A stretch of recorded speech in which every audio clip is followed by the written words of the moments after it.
Khubor ka Batesi TV. Lawan Rashapi da ka Frank Motors. The dark is here to rule.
This inspection is an offshoot of the meeting I had organized a week back on 2 points. One is declaration of parts of Shillong as pedestrian zones or walker zone, and the other is no honking zones.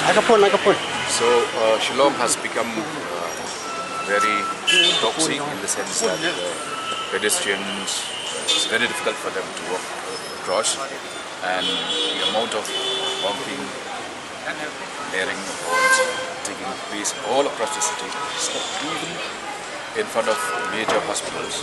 That is something that we would like to tackle. So today's meeting is organized with that in mind. Every task is mammoth as long as you are very sincere about it. So, but the whole point is, you can always come up with, can you hear the amount of honking? So I can't really hear you much, nor can you hear me properly. So the point is, if we look for problems, there will always be problems. Now we are trying to identify solutions to those problems.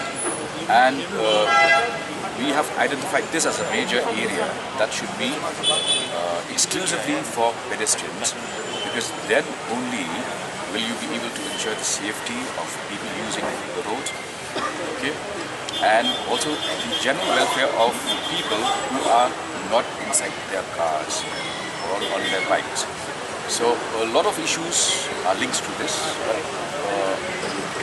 The task ahead is for us to at least achieve the first milestone, which is have a few areas of Shillong as pedestrian zones. Then the rest, as part of that measure, the rest of the planning, how do you connect the dots, all of that. The homestays and the hotels here, there is the booking that is taking place, all these are interconnected. We will try to come up with a solution. 200.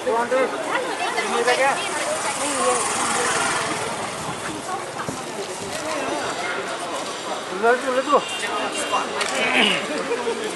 What